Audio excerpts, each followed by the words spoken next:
नमस्कार दोस्तों, दो बड़ी खबरें निकलकर सामने आ रही हैं। एक तरफ जहां बीजेपी को बड़ा झटका लगा है, तो वहीं दूसरी तरफ इंडिया गठबंधन के लिए बड़ी खबर निकलकर सामने आ रही है। बता दें, लोकसभा चुनाव के बाद इंडिया गठबंधन के साथ एक एक कर निर्दलीय सांसद जुड़े और कुनबा धीरे धीरे बढ़ता चला गया।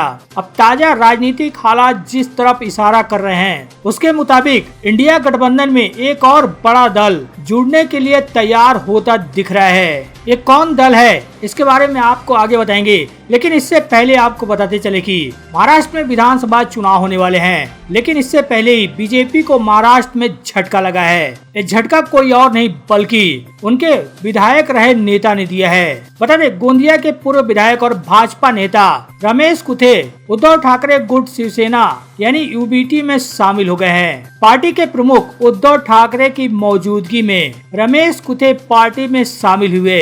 हालांकि इससे पहले उनके कांग्रेस में शामिल होने की भी चर्चा चल रही थी। कांग्रेस प्रदेश अध्यक्ष नाना पटोले से भी उन्होंने मुलाकात की थी। तब यह चर्चा सामने आई थी कि वो कांग्रेस में शामिल होंगे।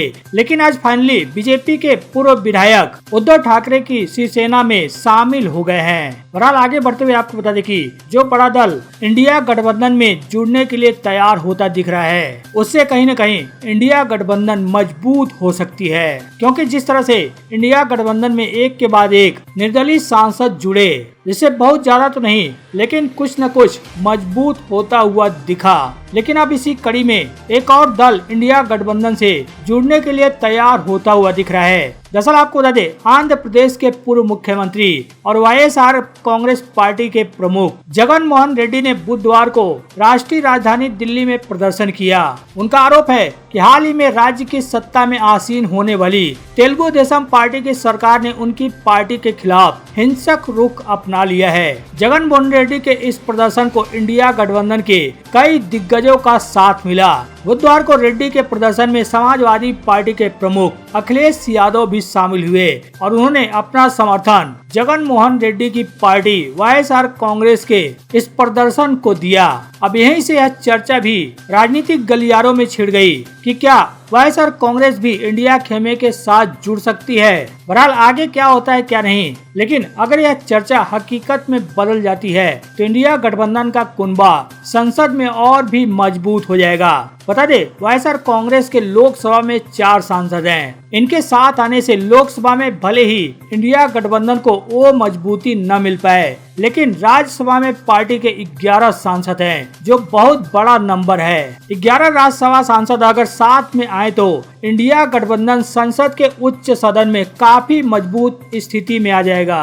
बता दे, राज्यसभा में कुल 245 सीट है, लेकिन 19 सीटें अभी खाली होने के चलते संसद को उच्च सदन की कुल स्ट्रेंथ फिलहाल 226 की है। ऐसे में राज्यसभा में जो बहुमत का जादुई आंकड़ा है वो 113 का है। टाइम्स ऑफ इंडिया की रिपोर्ट के मुताबिक राज्यसभा में फिलहाल भारतीय जनता पार्टी के नेतृत्व वाला एनडीए बहुमत के आंकड़े से 13 सीट कम है। राज्यसभा में बीजेपी के पास 86 और एनडीए के कुल 101 सांसद हैं। वहीं विपक्षी इंडिया गठबंधन के पास 87 सांसद हैं। इनमें से 26 कांग्रेस और 13 तृणमूल कांग्रेस के हैं। आम आदमी पार्टी और डीएमके के राज्यसभा में 10-10 सांसद हैं। ऐसे में अगर वाईएसआर कांग्रेस भी इंडिया गठबंधन में शामिल हो जाता है तो विपक्षी गठबंधन के सांसदों की संख्या कुल 98 तक पहुंच जाएगी। अगर ऐसा हुआ तो मोदी सरकार के लिए राज्यसभा में कोई भी बिल पास कराना बेहद मुश्किल हो सकता है। बहरहाल आगे क्या होता है यह तो कोई कह नहीं सकता, लेकिन फिलहाल जगन मोहन रेड्डी ने या फिर उनकी पार्टी की तरफ से किसी भी तरह का आधिकारिक बयान या फिर कोई सहमति इंडिया गठबंधन में शामिल होने को लेकर नहीं आया है और न ही जगन मोहन रेड्डी की तरफ से इसको लेकर कुछ कहा गया है। बहरहाल आगे क्या होता है तो देखने वाली बात होगी। लेकिन आपको क्या लगता है, जिस तरह से जगन मोहन रेड्डी की पार्टी राज्यसभा में बीजेपी का साथ देती आ रही थी, जिस तरह से इस बार विधानसभा चुनाव और लोकसभा चुनाव में भारतीय जनता पार्टी ने आंध्र प्रदेश में नायडू के साथ मिलकर चुनाव लड़ा और जगन मोहन रेड्डी की पार्टी को हार का सामना करना पड़ा।